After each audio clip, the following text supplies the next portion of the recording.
Madame, monsieur, soyez les bienvenus sur le Zéphyr et merci de votre attention. On a rencontré Simone, la voix de la SNCF. Le fait d'être devenue la voix de la SNCF ne signifie pas que je ne fais plus que ça. On va repartir au tout début de ma longue carrière. J'ai donc commencé à travailler bénévolement tout d'abord et puis au bout d'un an d'une manière vraiment professionnelle à la maison de Radio France qui à l'époque était l'ORTF. Donc j'ai commencé à travailler là, j'avais à peine 20 ans, j'avais 19 ans. Et puis j'ai travaillé un petit peu au journal de France Culture, au service des dépêches, hein, pas comme journaliste. Mais je les ai bien côtoyés à l'époque. Et puis, j'ai eu la possibilité de passer une audition pour rentrer à FIP. Voilà, FIP avait démarré depuis un an et il cherchait d'autres voix pour augmenter l'effectif. Et j'ai donc passé une audition et j'ai donc été prise. Ça a été, je crois, un des 2 ou 3 ou 4 plus beaux jours de ma vie. Ça a été extraordinaire, une explosion. J'habitais encore chez papa-maman. J'ai sauté en l'air, c'était génial. Voilà, j'ai donc été prise à FIP et j'ai travaillé à FIP pendant 30 ans.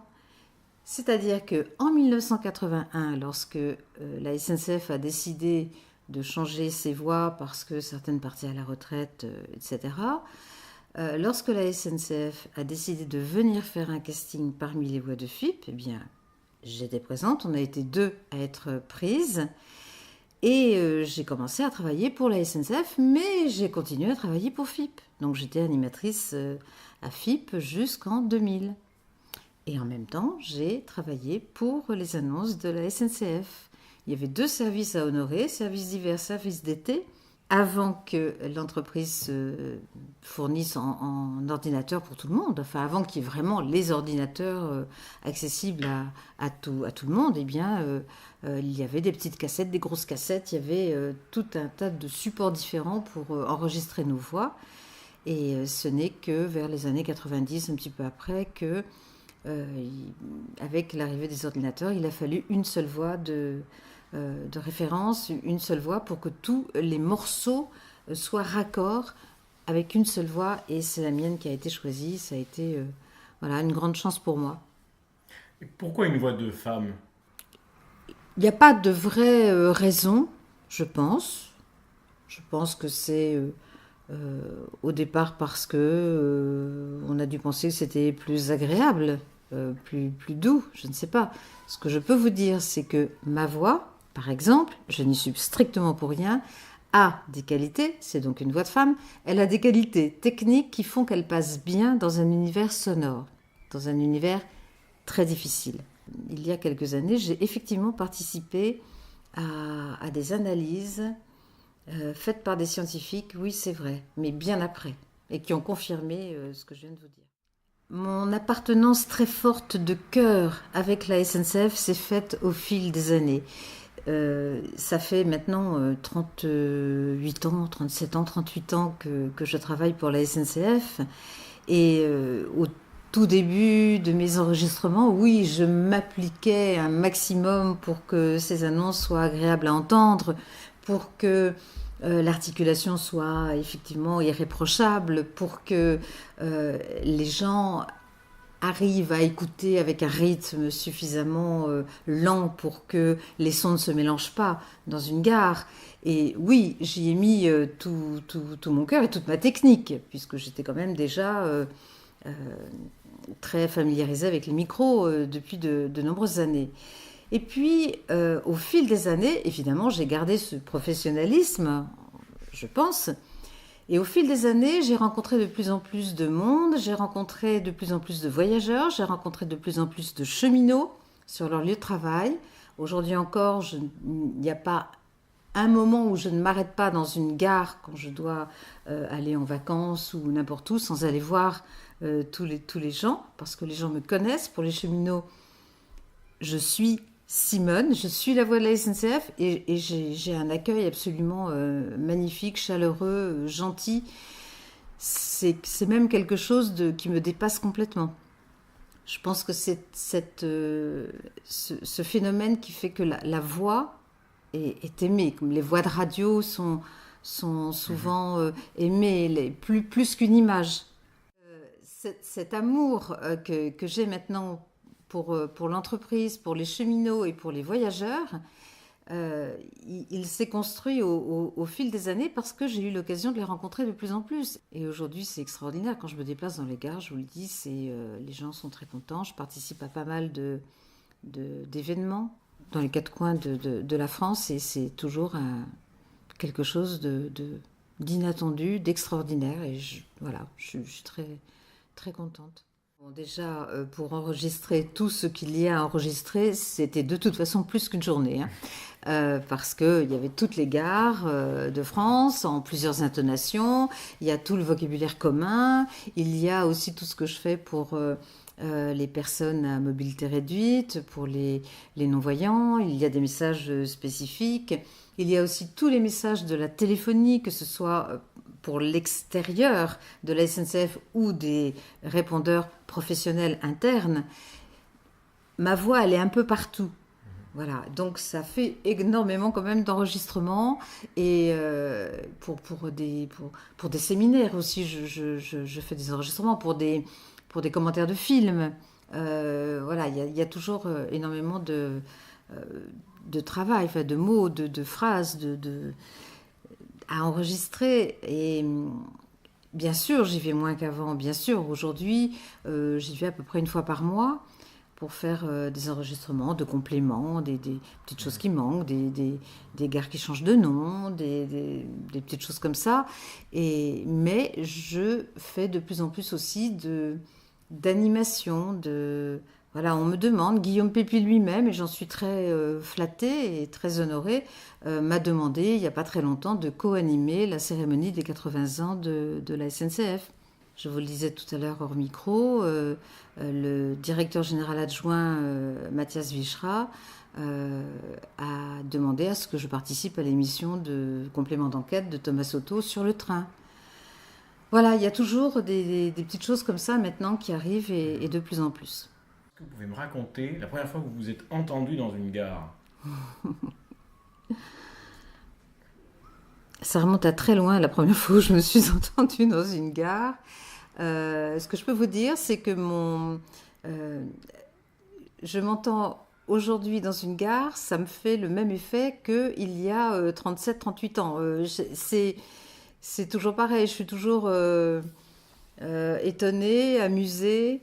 J'aime bien m'entendre, après tout, je suis contente. Il n'y a que moi qui ai ce métier-là. C'est génial. Non, j'aime bien, je trouve ça très rigolo en fait. Vous savez que ma voix de synthèse, alors là c'est encore autre chose, ma voix de synthèse est faite. C'est-à-dire que là c'est une voix qui est fabriquée à partir de la mienne. Et les seules personnes qui ont accès à cette voix, c'est très très très verrouillé et on ne peut là aussi pas me faire dire n'importe quoi parce que les gens qui utilisent ma voix sont des gens responsables. Oui, je me rends compte que ma voix fait partie du décor d'une gare. Ma voix, elle est appréciée. Quand je parle de ma voix, je ne parle pas de moi. Je n'ai pas les chevilles qui enflent ni rien. Je veux dire, c'est cette voix-là qui vit sa vie toute seule. Ma voix,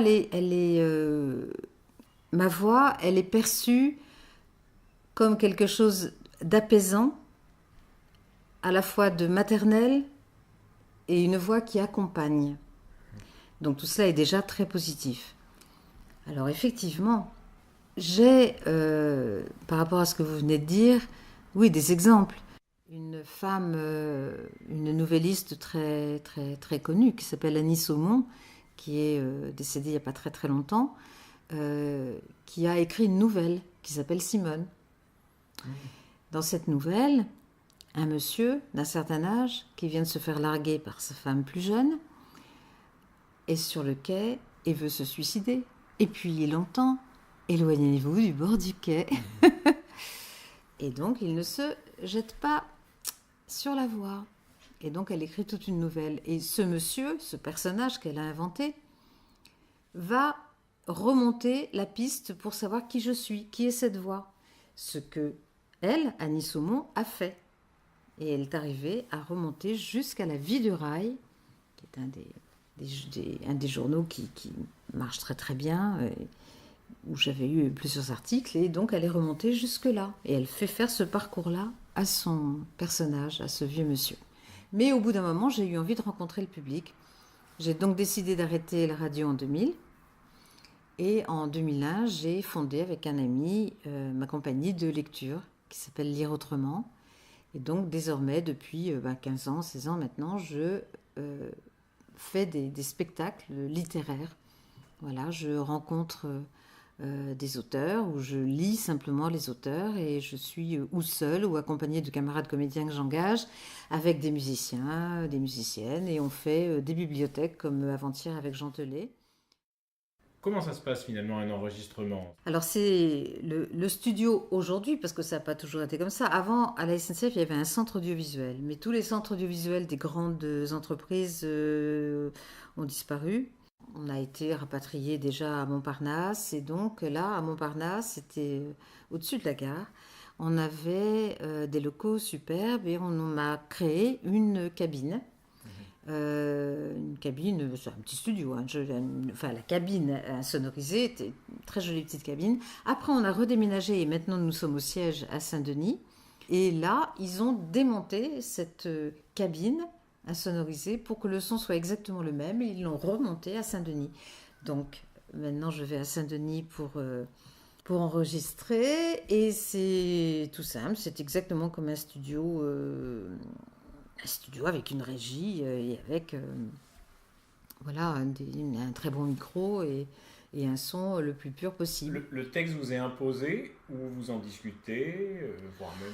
Alors oui, ça peut arriver que je... Alors je travaille avec un ingé son qui est plus qu'un ingé son, hein, c'est vraiment un collaborateur de l'entreprise qui est également très attaché. Et tous les deux, eh ben, on étudie tout ce qu'on a...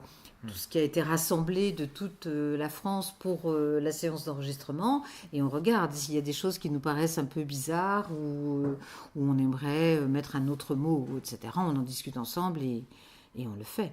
J'essaye au maximum d'éviter le jargon dans les annonces. Il y a un vocabulaire extraordinairement riche hein, en jargon SNCF, comme dans beaucoup de métiers, mais vraiment à la SNCF, c'est énorme. Et les cheminots, c'est bien, parce qu'ils ont leur langage à eux et ils se retrouvent dans ce jargon. Mais pour les usagers, pour les voyageurs, j'arrive pas à dire client, hein, ça, il n'y a rien à faire. À la SNCF, c'est vrai que c'est une entreprise qu'on dit parfois client. Moi, je refuse catégoriquement, je l'ai dit à tous les directeurs. Moi, je dis pas client, moi, je dis voyageur. C'est mes petits voyageurs. Donc, pour débarrasser les annonces du jargon, eh bien, petit à petit, ça s'est fait. Un exemple, autrefois, on disait attention au passage du train sans arrêt. Et moi, je ne supportais pas cette phrase parce que pour moi, un train qui passait sans arrêt, c'était un train qui n'arrêtait pas de passer. Et bon, c'était absolument pas ça, c'était simplement un train qui ne s'arrêtait pas, donc qui allait vite dans une gare, donc ça pouvait être dangereux. Donc on a transformé ça en attention au passage du train, d'une manière avec une voix plus fermée que d'habitude, de manière à ce que ce soit une injonction, en fait, attention. Le premier professeur que j'ai eu, c'est mon père, qui m'a pourri la vie. Merci papa. Pendant toute mon enfance et mon adolescence, pour que effectivement je parle le mieux possible, en articulant le mieux possible, avec un débit acceptable et surtout avec un français correct.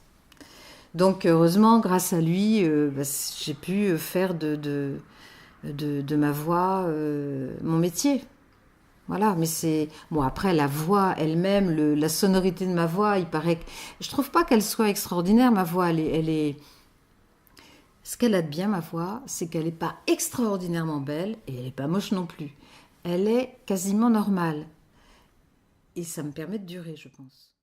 Alors ma voix peut effectivement me survivre dans la mesure où il continue à utiliser cette voix, ce qui n'est absolument pas dit que dans 10, 20 ans, 30 ans, on continue à avoir des annonces dans les gares. C'est pas obligatoire. S'ils le veulent, ils le peuvent avec ma voix qui est enregistrée. Bon, maintenant, peut-être qu'à un moment donné, ils auront envie de changer aussi. Ce serait normal. Enfin, ce serait dans le possible. Maintenant, tout réenregistrer ce que j'ai enregistré, oui, ça va être compliqué quand même.